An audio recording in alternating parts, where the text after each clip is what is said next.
ایک مشرقی ریاست پر برقی خاندان کے ایک بادشاہ کی حکومت تھی۔ اس نے اپنے رہنے کے لیے شاندار محل بنوایا تھا۔ بادشاہ کے بارے میں مشہور تھا کہ اس کے در سے کبھی کوئی سوالی خالی ہاتھ نہ لوٹا۔ وہ غریبوں کا ہمدرد تھا۔ ایک دن محل کے دروازے پر ایک فقیر پہنچا۔ اس کے جسم پر پھٹے ہوئے کپڑے تھے۔ اس کی حالت سے اندازہ ہوتا کہ وہ کئی روز سے بھوکا ہے۔ محل کا بڑا دروازہ کھلا ہوا تھا۔ دروازے پر کئی پہرے دار کھڑے تھے۔ فقیر نے ان پہرے داروں سے کہا، مجھ پر رحم کرو، میں نے کئی روز سے کچھ نہیں کھایا۔ اب تو میرے لیے ایک قدم آگے بڑھنا بھی دشوار ہو رہا ہے۔ پھر فقیر نے اس شاندار محل کے در و دیوار پر نظریں ڈالتے ہوئے کہا، اس عظیم الشان محل کا مالک کون ہے؟ یقیناً وہ بہت دولت مند ہوگا، مجھے اس کا نام بتاؤ۔ پہرے دار نے فقیر کو غور سے دیکھا اور کہا، تم کون ہو اور کہاں سے آئے ہو؟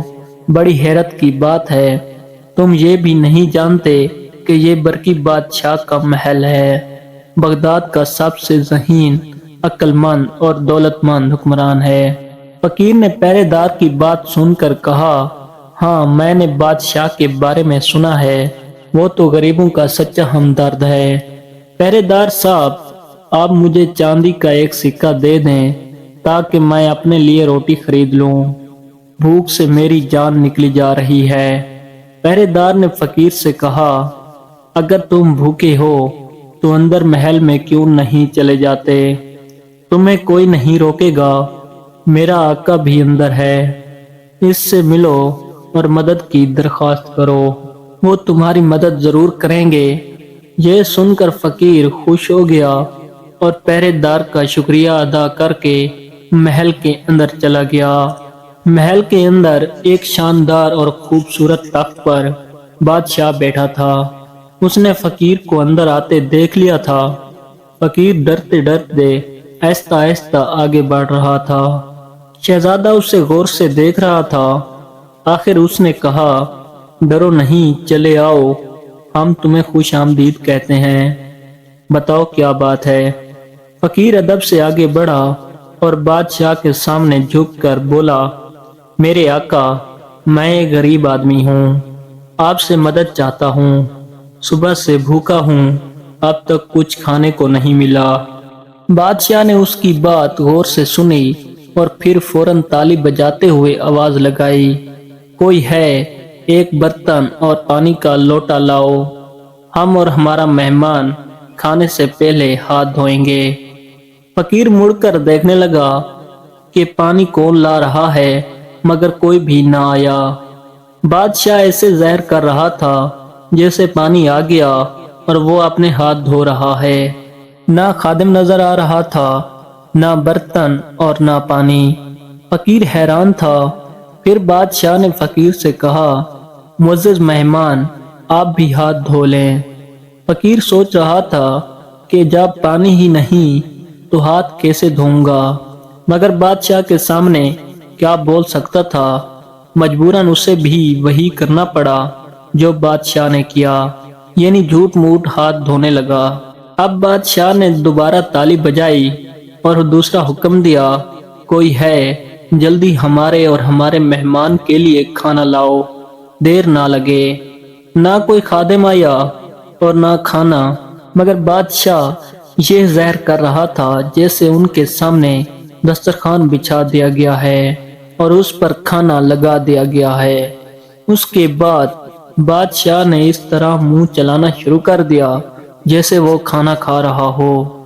اس نے فقیر سے بھی کہا، آؤ دوست، تکلف کی کوئی ضرورت نہیں، اسی طرح کھاؤ جس طرح اپنے گھر میں کھاتے ہو۔ تم نے کہا تھا کہ تم صبح سے بھوکے ہو مگر کھا نہیں رہے ہو، کیوں؟ فقیر نے دل ہی دل میں کہا، کاش یہاں کھانے کو کچھ ہوتا۔ پھر اس نے زور سے کہا، میرے آقا، میں تو خوب کھا رہا ہوں۔ اس کے بعد وہ بھی تیزی سے منہ چلانے لگا، مگر منہ میں کچھ بھی نہ تھا، اس لیے اس کے مسوڑے دکھنے لگے۔ بادشاہ برابر فقیر سے اصرار کرتا رہا کہ تکلف نہ کریں۔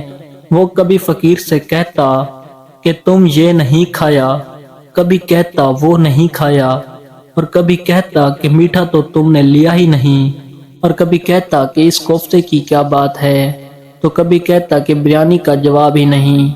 غرض اس طرح وہ جھوٹ موٹ کی تعریف کر کے خیالی کھانا خود بھی کھاتا رہا اور فقیر کو بھی کھلاتا رہا۔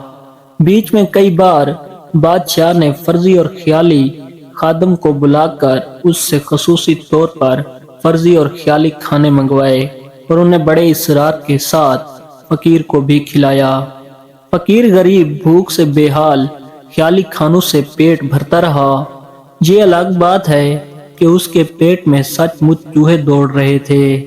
کھانا کھانے کے بعد بادشاہ نے اپنے معزز مہمان فقیر کے لیے فرضی اور خیالی میوے اور پھل منگوا کر فقیر کو بھی کھلائے اور خود بھی کھائے۔ اس نے اخروٹ، بادام، چلغوزے، آم، سیب سب کچھ فقیر کو کھلا دیا اور ایسی ڈکار لی جیسے اس کا پیٹ بھر گیا ہو۔ غریب نے اس کے انداز سے ڈکار لینے کی کوشش کی مگر اس کی آواز بھی نہ نکلی۔ اس غریب کے پیٹ میں گیا ہی کیا تھا جو ڈکار آتی۔ آخر جب فرضی کھانا کھاتے کھاتے فقیر کے جبڑے جواب دے گئے تو اس نے پیچھے ہٹتے ہوئے بادشاہ سے کہا، حضور والا، آپ کا بہت بہت شکریہ، اب میرے پیٹ میں مزید کھانے کی گنجائش نہیں۔ فقیر کے الفاظ سن کر بادشاہ بہت زور سے ہنس پڑا۔ اس نے بڑی مشکل سے اپنی ہنسی روکتے ہوئے کہا، بہت عرصے سے مجھے تم جیسے آدمی کی تلاش تھی۔ یہ کہہ کر بادشاہ اپنے تخت سے اترا۔ اس نے فقیر کے کندھے پر ہاتھ رکھ کر بڑی نرمی اور محبت سے کہا، تم ایک نیک دل اور شریف انسان ہو۔ میں ایک ایسے ہی دوست کی تلاش میں تھا جس میں یہ سب خوبیاں ہوں۔ تم میں صبر بھی ہے اور برداشت بھی۔ تم نے آخر تک جس طرح صبر اور سکون کے ساتھ میرا ساتھ دیا اس پر مجھے بڑی خوشی ہوئی۔ ایک بھوکے انسان میں صبر، ضبط اور برداشت کی کمی ہوتی ہے مگر تم نے یہ ثابت کر دیا کہ بھوکا انسان بھی صبر، ضبط اور برداشت کر سکتا ہے۔ آج سے ہم دونوں دوست ہیں۔ تم میرے ساتھ میرے محل میں رہو گے اور اب میں تمہارے لیے شاندار دعوت کا انتظام کرواتا ہوں۔ اس کے بعد بادشاہ نے تالی بجائی۔ فوراً ہی بہت سے خادم وہاں آ گئے۔ بادشاہ نے انہیں حکم دیا، ہمارے معزز مہمان بلکہ ہمارے دوست کو لے جاؤ، انہیں غسل کراؤ، بہترین لباس پہناؤ اور ان کے لیے خصوصی دعوت کا انتظام کرو۔ کچھ ہی دیر کے بعد فقیر شاہی لباس پہنے بادشاہ کے اس کے وسیع دسترخوان پر بیٹھا تھا۔